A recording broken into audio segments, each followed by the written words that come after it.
Breaking barriers channel आप देख रहे हैं आलिया शाह ऑफिशियल, और हमारे साथ आज प्रोग्राम में हमें ज्वाइन कर रहे हैं कुछ दिन के वक्फे के बाद जनाब डॉक्टर मुक्तदिर खान, जो प्रोफेसर हैं और स्कॉलर हैं और इसके अलावा ऑथर भी हैं। डॉक्टर साहब, thank you so much for joining my show. Thank you very much Alia ji, और आपके सुनने वालों को मेरा सलाम, नमस्कार, सत श्री अकाल, वणक्कम और नमस्कारम।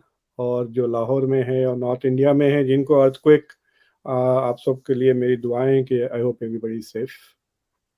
एग्जैक्टली व्यूवर्स को बताते चलें कि एक मासिव अर्थक्वेक महसूस किया गया है लाहौर में, पाकिस्तान के सेवरल सिटीज में, और मैं तो देख रही थी कि सोशल मीडिया पे फिर ये भी चलना शुरू हुआ कि शायद इंडिया में, दिल्ली में या अफगानिस्तान तक ये वाली लहर गई है। बहरहाल पता चल जाएगा हमें कि कहाँ तक हुआ है, लेकिन 7.7 मैग्नीट्यूड बहुत ज्यादा है, तो सबके लिए प्रेयर्स दुआ करते हैं। तो हमारा क्योंकि टाइम ये फिक्स है तो हम तो प्रोग्राम करेंगे, लेकिन अगर दरमियान में झटके दोबारा महसूस हुए तो हम उठ के चले जाएंगे। तो डॉक्टर साहब, टॉपिक बहुत ही इंपॉर्टेंट है, बहुत दिलचस्प भी है। सर, क्या शिफ्ट इतना बड़ा आ रहा है? प्रेसिडेंट शी पहुंचे मॉस्को और वहां पर उनकी एक स्टेटमेंट से ही मैं आपसे सवाल करूं। उन्होंने कहा कि China ready to stand guard over world order. तो आप इसको कैसे देख रहे हैं कि क्या ये उन्होंने किसी रिएक्शन में विजिट किया है, या वो जो ये बात कर रहे हैं वो दुनिया को ये बता रहे हैं कि हमें पीछे नहीं हटा सकते?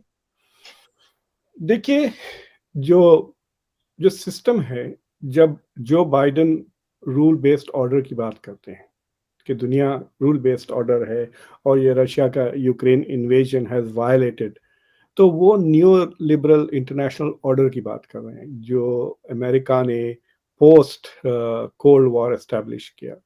और इसके यूएन का भी उसका एक रोल है, उसमें आईएमएफ, वर्ल्ड बैंक, G20 वगैरह सारे इंस्टीट्यूशंस का रोल है, जिससे बेसिकली वेस्टर्न ममालिकों के जो इंटरेस्ट है उसको एज इंटरनेशनल वैल्यूज की तरह प्रोजेक्ट किया जाता है। सो जब वेस्टर्न ममालिक वर्ल्ड ऑर्डर की बात कर रहे हैं तो they are talking about this America led world order, जिसमें कैपिटलिज्म, डेमोक्रेसी वगैरह को प्रोजेक्ट किया जाता है। लेकिन जब डेवलपिंग कंट्री जैसा कि इंडिया या चाइना या इंडोनेशिया, साउथ अफ्रीका, ब्राजील, जब ये लोग वर्ल्ड रूल्स और ऑर्डर की बात करते हैं तो वो यूनाइटेड नेशन के जो डिक्लेरेशन है उसके बारे में और जो वैल्यूज है उसके बारे में बात करते हैं। For example, non intervention in other people's internal affairs, ये एक बहुत इंपॉर्टेंट यूएन का प्रिंसिपल है। Non violation of territory, respecting equal sovereignty of countries, बड़े या छोटे। तो ये सारे चीजें are part of the international order. जब चाइना ये कह रहा है तो China is talking about the rules that govern interstate behaviour. मेरा हेडफोन चला गया, कोई बात नहीं। तो जो यूएन के अंडर में आते हैं। तो जो ग्लोबल साउथ के मुल्कों का ये कंप्लेन है कि वेस्टर्न ममालिक वायलेट दिस ऑर्डर। मिसाल के तौर पे जब अमेरिका ने इराक पे जंग किया था, या अमेरिका ने जो अब सैंक्शंस लगाए हैं रशिया पर, ये नॉन यूएन सिक्योरिटी काउंसिल के हैं। ये यूएन ने अप्रूव नहीं किए, ये यूएन सिक्योरिटी काउंसिल से नहीं है ये सैंक्शंस। ये अमेरिका और वेस्टर्न ममालिकों ने, यूरोप और यूएस ने लगाए हैं। ये यूनिलैटरल सैंक्शंस है। इसको चाइना कहता है the long arm of the law, यानी अपने स्टेट बॉर्डर्स के बाहर आप अपना लॉ प्रोजेक्ट करने की कोशिश कर रहे हैं। सो इन दैट सेंस ये जो कह रहे हैं that he is willing to protect world order, वो यूएन वैल्यूज की बात कर रहे हैं। जब अमेरिका कहता है कि the world order is changing, वो कह रहे हैं कि China is and Russia are challenging the world order, जो न्यू लिबरल ऑर्डर है। They want to replace that with Chinese values, with China on top. I don't think China is talking about that. China is saying कि जो पुराना order है उसी को protect करे, जो यूएन के प्रिंसिपल्स को रेस्पेक्ट करता है। And if you ask them, I am sure कि वो एक लंबी फेरिस्त दे देंगे आपको कि वो वेस्टर्न ममालिकों ने कब कब ये ऑर्डर को वायलेट किया है। लेकिन अगर आप बैलेंस ऑफ पावर देख रहे हैं, ऑर्डर को छोड़ दें, वैल्यूज वगैरह को, खाली बैलेंस ऑफ पावर अगर आप देख रहे हैं तो वो शिफ्ट तो एशिया के तरफ हो गया है। But unfortunately Asia is divided. आप देख रहे हैं कि चाइना एक तरफ हो गया है, इंडिया और जापान जो बड़े इकोनॉमीज हैं जो उसके बाद के, वो एक तरफ हो चुके हैं। अगर आप देखेंगे दुनिया में जो मेजर इकोनॉमीज हैं, अब उसमें तकरीबन 4 एशिया में है, 5 एशिया में है, Japan, China, India, South Korea, or Indonesia. So the global economic balance of power shift हो रहा है from Europe to Asia, और military balance भी shift हो रहा है with the rise of India and China. तो मुझे लगता है कि global order तो change हो रहा है, but China is not referring to this new global order, वो पुराने order की बात कर रहा है। डॉक्टर साहब, आप जानते हैं कि ये जो जापानीज प्राइम मिनिस्टर इंडिया पहुंचे, वहां पर उन्होंने कहा गया, हर जगह यही एक न्यूज चली कि $75 बिलियन प्लेज किए हैं, और वो ये कि चाइना को काउंटर करने के लिए। तो आप समझते हैं, जो मैंने आपसे कहा कि क्या रिएक्शन, तो क्या चाइना ऐसा कुछ फील कर रहा है कि अब रेस उसके और इंडिया के बीच है, और उसको भी अपना फिर सारी जो सेटिंग्स हैं वो भी करनी है, दूसरी तरफ भी सेटिंग्स हो रही हैं, तो वो रशिया पहुंच गया, और इस बिना पर क्या इंडिया और रशिया के बीच जो ताल्लुकात हैं उन पे कोई असर पड़ सकता है, आप समझते हैं? मतलब एक अजीब सी खिचड़ी पक रही है ना वहां पर। सो फॉर एग्जाम्पल, अगर अमेरिका के साथ उतना ताउन नहीं करने की वजह जो बार बार इंडियन गवर्नमेंट ने और इंडिया के एक्सटर्नल अफेयर्स मिनिस्टर जयशंकर साहब ने दी है, वो कह रहे हैं कि हमारे रशिया के साथ बहुत पुराने ताल्लुकात है। 71 को रेफर करते हैं जब रशिया ने मदद की थी इंडिया की। तो ये कहना कि we are good friends and partners, लेकिन अगर आप पिछले एक साल से अगर आप फोटोग्राफ्स वगैरह देख रहे हैं तो सिर्फ क्वाड धूम मचा रहा है दिल्ली में। ब्लिंकन आके चले गए, जर्मनी के चांसलर आके चले गए, अब फिर ये क्वाड के जापानीज प्राइम मिनिस्टर भी वहां पर आए हैं, फॉरेन मिनिस्टर आए थे क्वाड के मीटिंग के लिए, ऑस्ट्रेलिया के प्राइम मिनिस्टर आके गए। तो आपको पुतिन नजर नहीं आ रहे हैं, ना पुतिन नजर आ रहे हैं दिल्ली में, ना नरेंद्र मोदी नजर आ रहे हैं आपको मॉस्को में। सो मॉस्को में कौन है वहां पर? जी जिनपिंग है। सो रिगार्डलेस ऑफ इंडिया बोल एक चीज रहा है, लेकिन हमको जो नजर आ रहा है कुछ और है। You can see the alliance between China and Russia becoming stronger, और इंडिया और द क्वाड के स्ट्रॉन्ग। एंथनी ब्लिंकन ने 2-3 बार धमकी दी चाइना को, और जॉन कर्बी जो नेशनल स्पोक्स पर्सन है व्हाइट हाउस के लिए, नेशनल सिक्योरिटी काउंसिल यहाँ पर, दोनों ने बार बार कहा है कि इनडायरेक्टली कि चाइना को कि वो हथियार ना दें रशिया को, राइट। बट ये बात उन्होंने कभी इंडिया के बारे में नहीं की। दे डू नॉट फियर कि India is going to go and support Russia. India की सपोर्ट रशिया को बहुत महदूद है।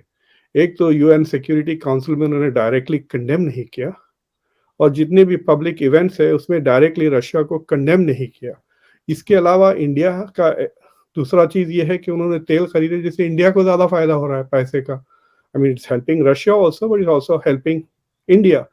लेकिन China is ticking itself out. China का जो ट्रेड हुआ है 2020 में $190 बिलियन का ट्रेड हुआ है, कंपेयर टू 35 बाय इंडिया, तो तकरीबन 6 गुना ज्यादा। So China has come very close to Russia, और ये वेस्ट में काफी डर है कि अगर रशिया हार जाता है ये जंग, या रशिया को ह्यूमिलिएट कर दिया जाता है, या जिस तरह जर्मनी को किया गया था आफ्टर वर्ल्ड वॉर 1, तो Russia will become a vassal state of China. मतलब Russia will become the second Pakistan for China. अब चाइना के 2 पिल्ले होंगे फिर एक के बजाय। So that will be the thing, that is the big fear. और लेकिन रशिया इज नॉट ए मामूली मुल्क, it has tremendous military technology, जबरदस्त है, हाइपरसोनिक मिसाइल्स है, उसकी एयरफोर्स के at least jet fighters are quite supposedly competent, nuclear weapons का आर्सनल है। So they don't want it fully align with China, और वो एक दूसरे से ट्रेड करके they could probably continue to grow in their economic issues also। तो वो डर जरूरी है। जापान जो है सो जो पैसे खर्च कर रहा है, they are planning to increase their defense budget significantly। काफी करीब आने की कोशिश कर रहे हैं इंडिया के लेवल पर। जापान तकरीबन $20-25 बिलियन कम खर्च किए थे last year, but I think they are trying to become, it is quite possible के they might actually become the 3rd biggest defence budget, अगर वो पूरी तरह हो जाता है जो उनके प्राइम मिनिस्टर चाह रहे हैं। But he is also worried, मतलब जापान की फॉरेन पॉलिसी से आपको घबराहट नजर आती है, क्लियरली वरीड अबाउट चाइना। अब वो साउथ कोरिया की तरफ भी हाथ बढ़ा रहे हैं। He is trying to increase his relationship, better the relation. South Korea और जापान के बीच में एक बहुत बड़ा वर्ल्ड वॉर 2 का मुद्दा है, जिसमें जापानीज ने साउथ कोरिया की हजारों औरतों को उठा लिया था और उनको अपनी फौजियों के लिए इस्तेमाल कर लिए थे, कंफर्ट वुमन के तौर पर। तो वो अभी तक रैंकल कर रहे, जापान ने शायद पूरी तरह से अपोलोजाइज नहीं किया, रेमेडीज नहीं किए। तो वो साउथ कोरिया और जापान के बीच में एक पुराना मसला है, और उसको रिजॉल्व करना चाह रहा है, ताकि वो साउथ कोरिया, तो चाइना, ओके। मतलब Japan is trying to build its alliances. अब इंडिया के साथ भी मेरे ख्याल से खुद there is going to be visits to Japan India की तरफ से और साउथ कोरिया के पास से। So there are lot of diplomatic activity, तो जरूर काफी एक्सेलरेटेड हो गई और काफी फ्रीक्वेंटली हो रही है क्वाड को लेकर। तो ऐसा नजर नहीं आ रहा कि India is staying away from Quad. ये जो बातें करते हैं ना, we going to make equidistance from China, from Russia and from the west, वो इक्वी डिस्टेंस नजर नहीं आता मुझे। जी हाँ, इट लुक्स वेरी क्लोज। दूसरी चीज ये है कि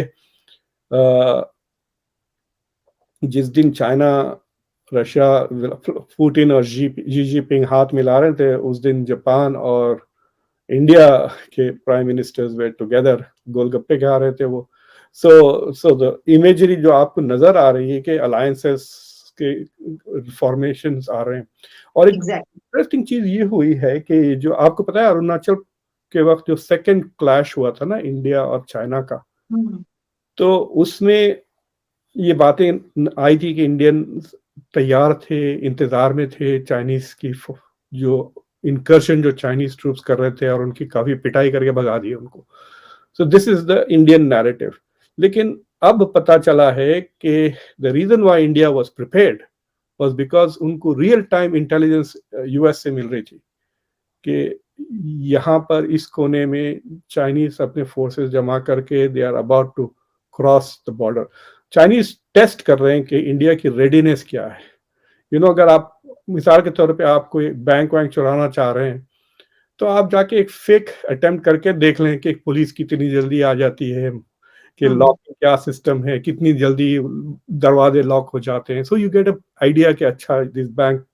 तो China is doing something the same thing with India, probe करके देखना चाह रहा है कि इंडिया की मिलिट्री रेडीनेस कितनी है, how willing are they to immediately confront, उनकी इंटेलिजेंस। सो अब यहाँ पर US News and World Report में एक लंबी आर्टिकल छपा था, जिसमें उसने तफसीलें दी थी कि how India has provided real time intelligence. तो इंडिया को भी एक्सपीरियंस हो गया है of US as an ally in a military situation against China. तो उनको ठीक। रिकग्निशन हो गया कि फायदा तो है हमारा इसमें। So why not become more integrated. Already 3-4 India ने डिफेंस पार्टनरशिप्स तो साइन कर लिए हैं, जिसका एक नतीजा 2022 में अरुणाचल में नजर आया, द बेनिफिट ऑफ दैट, कि उनको वो इंटेलिजेंस मिल गई जो गलवान में नहीं मिली थी 2020 में। So that is important move ना, कि it's not just talk, there is some real military partnership taking place. जी डॉक्टर साहब, ये क्योंकि हमने यूएस की बात की, तो यूएस से एक और इसी से जुड़ा हुआ जो है सवाल ये भी है कि जो यूएस है उसने, क्योंकि चाइना ने जो यूक्रेन जंग है उसके ऊपर कुछ अमन की बात की, और उसने भी एक फार्मूला पेश किया है। उसने भी वो जो इंडिया की तरफ से होता है कि मीडिएशन हो और ये वाला मामला हल करवाया जाए, तो चाइना ने ये रोल लेने की कोशिश की और उस पर यूएस ने रिएक्ट किया है। क्योंकि यूएस की तरफ से ये कहना है उसका कि अमेरिका का चीन की पेश करदा जो रशिया की उस पे है, जो तजावीज पेश की गई हैं, वो उसके ऊपर उसको डाउट्स हैं। उसने कहा है कि ऐसी चीज के जो ऐसा तजावीज जिसके ऊपर हमें डाउट हो या ऐसा हो, तो वो सही नहीं होती, वो काबिल अमल नहीं है। कोई भी मंसूबा जो कि जस्टिस के साथ ना हो, गैर मुनसिफाना हो, वो तामीरी सिफारतकारी नहीं होती। ये कहना है यूएस का इसके ऊपर। तो सर, क्या ये एक बड़ी बात आप इसको समझ रहे हैं? कैसे देखेंगे इसको? भाई, आपके पास फकीर आके भीख मांग रहा है, आपका पड़ोसी कुछ देता नहीं है, फिर आपके पास वो आता है और आप उसको खिचड़ी देते हैं, तो पड़ोसी कहता है अरे अचार नहीं दिया। It is like that. जो अमेरिका ने तो खुद तो कुछ नहीं किया पीस प्रोसेस के लिए, जंग को जितना पुश कर सकते हैं उतना पुश कर रहे हैं, हथियार देके दे प्रोलॉन्गिंग दिस वॉर। यहाँ पे तो शुरू में हम लोग मजाक करते थे कि America is going to fight Russia until the last Ukrainian. हाँ, तो ये तो था। तो अब ये जो ऑफर आया उसमें इनकी जो तनकीद है कि there is no criticism of Russia, he is trying to play a broker. America को ऑनेस्ट ब्रोकर का रोल अदा करना आता ही नहीं। देख लें आप फलस्तीन में, वो हमेशा एक तरफ का साइड करते हैं। यू नो, हम बचपन में हैदराबाद में अगर कोई दो लोग झगड़ा करते हैं ना, अगर दो जनों के बीच में मारम पीटी हो रही है, अगर उसमें से एक आपका दोस्त है, तो आप क्या करते हैं, आप जाकर दूसरे बंदे को पकड़ लेते हैं और कहते हैं stop the fight, stop the fight. और आपका दोस्त जिसके हाथ फ्री है वो दो तीन लगा देता है उस बंदे को, and then you separate them. You make sure that your friend lands दो तीन जबरदस्त पहले, उसके बाद सेपरेट कर। तो America has always played the role. फलस्तीन इजराइल में जाता है बीच में ब्रोकर करने, but is always on the side of Israel. तो America does not know how to play the honest brokers role. और इस रोल में भी वो कह रहे हैं कि आप रशिया को कंडेम नहीं किए, why didn't you say that Russia should go back to pre invasion rate. भाई आप सीज फायर के लिए प्रमोट कर रहे हैं, तो आप प्री कंडीशंस क्यों लगाए? और अगर आप कंडेम कर देंगे Russia, then why will Russia trust you to be the mediator? तो ये क्या, ये 101 में फर्स्ट सेमेस्टर के अंडर ग्रेजुएट 19 साल के बच्चों को सिखाता हूँ ये कि डिप्लोमेसी कैसी की जा सकती है। So what America is really ticked of, दो चीजों से वो चिड़े हुए हैं। एक के शी जिनपिंग ने ये इनिशिएटिव ले ली। देखिए अब वर्ल्ड का जो पीस मेकर है वो शी जिनपिंग है। ईरान और सऊदीया में भी करवा दिया पीस, अब यहाँ पे भी पीस करवा रहा है। No one else is doing this. Initiative तो किसी ने नहीं लिया ना, बातचीत बहुत की। इंडिया को भी बहुत कहा कि भाई जाइए आप पीस बनाएं। India did not take this step. Xi Jinping ने एक प्लान दिया। द प्लान इज सुपरफिशियल, उसमें आर्टिकुलेशन ऑफ 12 प्रिंसिपल्स है, आप जाके देखें, वो चाइना की एक्सटर्नल अफेयर्स मिनिस्ट्री के वेबसाइट पर है। It's not a plan, it's saying we acknowledge this this this this. और सिर्फ क्रिटिसिज्म उन्होंने कहा कि न्यूक्लियर वेपन्स का जिक्र ना करें, न्यूक्लियर वेपन्स इस्तेमाल ना करें। जो दूसरी चीज इज इरिटेटिंग पीपल यहाँ पर कि जेलेंस्की ने कंडेम नहीं किया। देखिए जेलेंस्की का प्रोफाइल बहुत बड़ा हो गया वेस्ट में। मैं अभी एक सेनेट हियरिंग देख रहा था जिसमें सेनेटर टेड क्रूज, जो हमारे पास कंपटीशन में रहते हैं कि सबसे ज्यादा कमीना किस्म का और सबसे बेकार स्टूपिड सेनेटर कौन है, वो टेड क्रूज ही है। हालांकि वो हार्वर्ड लॉ का ग्रेजुएट है। तो वो स्टेट डिपार्टमेंट की किसी औरत को लिटरली हरास कर रहा था कि are you saying Zelensky is wrong, are you saying Zelensky, ऐसे जैसे कि ज़ेलेंस्की क्या खुदा है कि ही कांट बी रॉन्ग। मतलब how dare you say that Zelensky is wrong. ऐसा वो अपने ही मुल्क के इंटेलिजेंस ऑफिसर को बेरेट कर रहा था इन ए सेनेट हियरिंग। तो इस तरह ज़ेलेंस्की को एक चढ़ा लिए हैं, जैसा नेतन्याहू को चढ़ा लेते हैं ना कि he can never say anything wrong, and if any American agency, any American politician disagrees with Netanyahu या Zelensky, वो आउटसाइडर हो जाता है। ठीक। लेकिन जेलेंस्की ने चाइना की कंडेम को कुछ नहीं कहा। देखिए जब Germany try to talk, phone पर जब बात किया था, याद है आपको, ओलाफ ने when he spoke with Putin, इतना जेलेंस्की ने उसको डांटा था पब्लिकली यूरोप में। तो जिसी भी यूरोपियन मुल्क ने कोशिश की to reach out to Putin, उस पर बहुत ही धमकी, मतलब बड़े बड़े बातें कर दी थे जेलेंस्की ने, इंक्लूडिंग हिज, मतलब वो बाइडेन के साथ भी तू मैं करता है वो, and some of the things have come out publicly.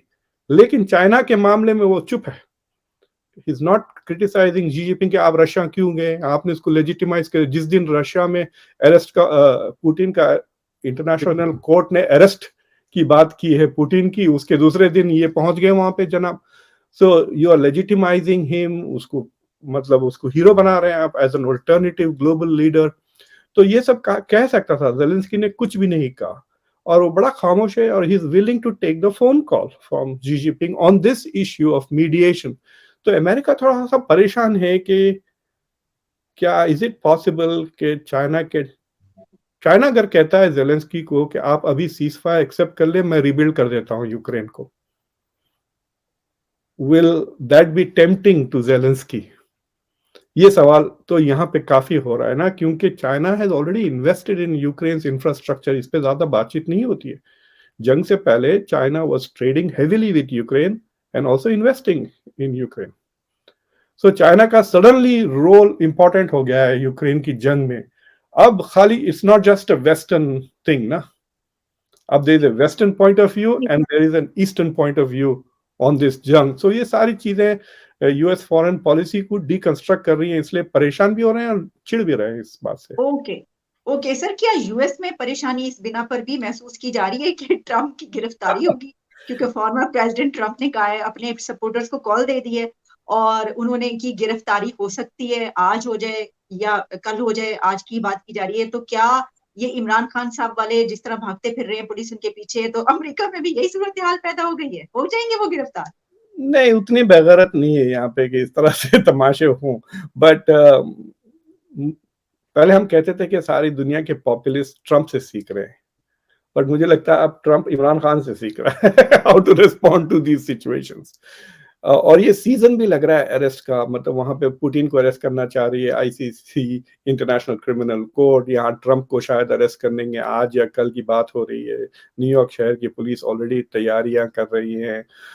फिर वहां पर अमृतपाल सिंह को ढूंढ रहे हैं पंजाब में, अभी तक शायद 48 घंटे वो पाकिस्तान में सर कौन सा पाकिस्तान में ढूंढा जा रहा है? इमरान इमरान खान खान? को, इमरान खान का ना मुझे मेटाफर ऐसा लगता है, आपने क्रिकेट तो थोड़ा बहुत समझते होंगे ना, तो it is the empire who says out not out या नो बॉल, लेकिन वहां पे मुझे ऐसा लगता है कि बैट्समैन खुद कह रहा है कि ये नो बॉल है, ये नो बॉल है खेलने के बजाय। तो Imran Khan is calling the courts as illegal. But I think ये जो, मेरे ख्याल से ये डेमोक्रेट्स ने गलती कर दी है, ये जो चार्ज पे उसको अरेस्ट कर रहे हैं ना, वो बहुत ही complicated and difficult to prove charge है। तो स्टॉर्मी डैनियल्स नाम की एक्ट्रेस थी जिसने उसने कहा था कि उसके ताल्लुकात थे ट्रम्प के। तो इलेक्शन में 2016 के इलेक्शन में टुवर्ड्स द एंड ये लफड़े पब्लिक में आने लगे, तो जो उसका जो लॉयर था, ट्रम्प का लॉयर ने, he gave Stormy Daniels $1,30,000 to चुप हो जा। तो एक वो प्रॉब्लम था। फिर बाद में ट्रम्प ने उसके लॉयर को, माइकल कोहन को, $1,30,000 as a consulting legal fees तनख्वाह की तरह दे दी। तो कोहन ने अपने पैसे दिए स्टॉर्मी डैनियल्स को, so it can't be trace back to Trump. लेकिन ट्रम्प ने कोहन को फॉर कंसल्टिंग लीगल पैसे दिए। और तो एक नया लॉ थोड़ा सा पास किया है न्यूयॉर्क में, जो कहते हैं कि अगर पहला फ्रॉड था और उस फ्रॉड को परपेचुएट करने जो जानबूझकर धोखा देने की नीयत से इस तरह की डील की, तो वो फेलनी हो जाती। फिर वो इलेक्शन लड़ना तो छोड़ दे, वोट भी नहीं डाल सकता इस मुल्क में ट्रम्प। तो कई स्टेट्स में are not even allowed to vote in the political process. तो ये, लेकिन का टाइम लिमिट है, अगर वो अब ना करे तो then they can not charge him. अगर 3-4 महीने कुछ लग जाए तो there is a statutory time. तो मेरे ख्याल से democrats are rushing to be in time to charge him with this. जी बोलिए डॉक्टर साहब। एक तो हंसी इस बात की मुझे आ रही है कि पैसे भी ले लिए और उसके बाद दोबारा इल्जाम भी लग गया, ये क्या हो गया बेचारे के साथ। लेकिन सर ये इसके ऊपर है क्या? इसमें वो जो तोशा खाने की गिफ्ट्स उन्होंने रखे हैं, ये भी तो एक आ गया ना केस उनके ऊपर कि उन्होंने गिफ्ट्स रख लिए हैं बड़े बड़े, काफी बड़ी अमाउंट है कि जिसमें तो वो भी है इसमें शामिल या सिर्फ उसी पे है? और क्या अगर वो शामिल नहीं है उसके ऊपर भी? ट्रम्प के खिलाफ 4 केसेस चल रहे हैं, अलग अलग 4 केसेस नहीं, 4 इन्वेस्टिगेशंस चल रहे हैं। ओके। तो एक ये केस स्टॉर्मी डैनियल्स का केस कि उन्होंने को खामोश करने के लिए हश मनी दिए, और उसमें कई कॉम्प्लिकेशंस होते हैं, अगर अपनी जेब से दिए या कैंपेन फाइनेंस की से दिए, तो वो एक केस चल रहा है जिसके बेसिस पे हो सकता है उनको इंडाइट कर दे आज या कल। But that will not stop Trump from running for president. In fact Trump ने जो अनाउंस किया, ये ट्रम्प ने लीक किया ना पब्लिक को अपने सोशल मीडिया के थ्रू, शायद मुझे कल अरेस्ट कर लेंगे, पब्लिक को कह रहा है आके प्रोटेस्ट करें। हाँ, तो वही मैं, वो जो प्रोटेस्ट वाली बात है, I am saying that is from Imran Khan play book भाई आप प्रोटेस्ट करें। लेकिन Trump is making money on that. उसने इमीडिएटली लोगों को ईमेल भेज दिया। तो जब भी ट्रम्प के खिलाफ कुछ भी बात होती है, वो $2-3 मिलियन रेज कर लेता है अपनी पब्लिक से। So he is probably already raised a lot of money campaign के लिए और अपनी लीगल फीस के लिए बिकॉज ऑफ दिस। तो दूसरा केस ये है कि मारा लागो जो उसका घर है फ्लोरिडा में, उसमें से क्लासिफाइड डॉक्यूमेंट्स निकले that he should not have had. So he is in violation of a specific law. President भी अपने घर नहीं ले जा सकते क्लासिफाइड डॉक्यूमेंट्स। तो वो एक प्रॉब्लम है। लेकिन उसका चक्कर ये है कि बाइडेन के पास से भी निकल गए। तो बाइडेन के यहाँ डेलावेयर के घर से जी जी सिमिलर डॉक्यूमेंट्स निकले हैं। So I am not very sure कि बाइडेन की गवर्नमेंट ट्रम्प को के लिए अरेस्ट करे और फिर बाइडेन को ना करे। सही तो मुझे लगता है कि बाइडेन गवर्नमेंट शायद उस केस को दबा दे या कीप इट प्रोलॉन्ग, ताकि बाइडेन का चक्कर खत्म हो जाए, फिर बाद में इट विल कम बैक, क्योंकि ये अगर there is no time limit on the case then it can go on. ये और बात है कि ट्रम्प के पास बहुत सारे डॉक्यूमेंट्स निकले और बाइडेन के पास कम, लेकिन ये बाइडेन के दो जगह निकले हैं, एक उसके घर में अब वाइल ही वाज प्रेसिडेंट, और एक पुराने वाइस प्रेसिडेंट के तौर पर वो अपने दफ्तर लेके चले गए थे, डॉक्यूमेंट्स वो निकले। They were not very important and critical, but they were classified documents. जो तीसरा केस है ट्रम्प का, ये जनवरी 6 का है, और मेरे ख्याल से चौथा जो है that is the more serious one, जो उसने जॉर्जिया के इलेक्शन कमिश्नर को कहिए कि फोन करके कहा कि भाई मेरे लिए 11,780 वोट आप कहीं से ढूंढ के निकालें। सो 1 घंटा उसने उससे फोन पे बात करा और उसने रिफ्यूज कर दिया। तो देयर एज ए प्रेसिडेंट वो एक लो लेवल के काउंटी एम्प्लॉय पे आदमी मतलब को फोर्स कर रहा है कि वो इलीगल काम करे। तो there the president is clearly guilty of interfering with the election process, मतलब डूइंग अनकॉन्स्टिट्यूशनल गड़बड़, but it creates lots of problems कि वो प्रेसिडेंट भी थे ना जब when he was doing these things. So वो केस के बारे में डिटेल्स नहीं है investigation, but these are the 4 details. और हाँ, और डरते हैं, democrats want him out of the election process. और इंटरेस्टिंग है, अगर ट्रम्प मारा लागो में है फ्लोरिडा में और न्यूयॉर्क उसको अरेस्ट करना चाहती है, तो उसको फ्लोरिडा से एक्स्ट्राडाइट करना पड़ेगा। तो ट्रम्प का जो ओपोनेंट है, नंबर 1 ओपोनेंट है Republican DeSantis, he is the governor of Florida. अगर वो ट्रम्प को हैंड ओवर कर देता है न्यूयॉर्क की पुलिस को, तो रिपब्लिकन सपोर्टर्स जो ट्रम्प के हैं may not come out to vote in 2024 अगर DeSantis is the main Republican candidate. अगर डिसेंटिस प्राइमरी जीत भी जाता है तो Trump supporters may not vote for him, क्योंकि उसने ट्रम्प को हैंड ओवर कर दिया New York. So it's going to be very interesting. Police normally New York की खास तौर से आपको फोन करके कहती है आप आ जाए, कोर्ट में आ जाए। तो ऐसा बेइज्जत करके आपको अरेस्ट करके इस तरह नहीं करते वो। सो दे नेगोशिएट ए सरेंडर। तो आप वहां जाएं एंड देन वहां पे आपके खिलाफ चार्जेस पढ़े जाते हैं, इसको इंडाइटमेंट कहते हैं। जज will decide the date of the court, फिर आप घर चले जाते हैं। So that is what it is. But वो जो एपिसोड होने वाला है, Trump doesn't want that to happen. वो प्रोटेस्ट जी बहुत वास्ट स्पेक्ट्रम में ये काफी ज्यादा हमने टॉपिक जो है उनको डिस्कस कर लिया। तो बहुत शुक्रिया आपका। और मैं तो ये सोच रही थी कि ये जितने केसेस उनके ऊपर बनाए जा रहे हैं यहाँ पे, तो सर ये छोटे छोटे पीनट्स वाली बात है। ये तो ये वाले केसेस तो आम चलते रहते हैं, ऑडियो लीक्स आती रहती है, वीडियो लीक्स आती रहती हैं। कहते हैं अच्छा ये कुछ ओके, ये तो एक काम है, ये तो शुगल है, ये तो चलता रहता है। मतलब आई एम वेरी सिंपैथेटिक कि कोई प्रेसिडेंट को इस तरह से बेइज्जत नहीं करना चाहिए। It should not set up this president. मतलब आई डोंट लाइक, मैं तो उसको, मेरे ख्याल से वो दुनिया का सबसे बदतरीन प्रेसिडेंट छोड़ने बदतरीन इंसान भी है।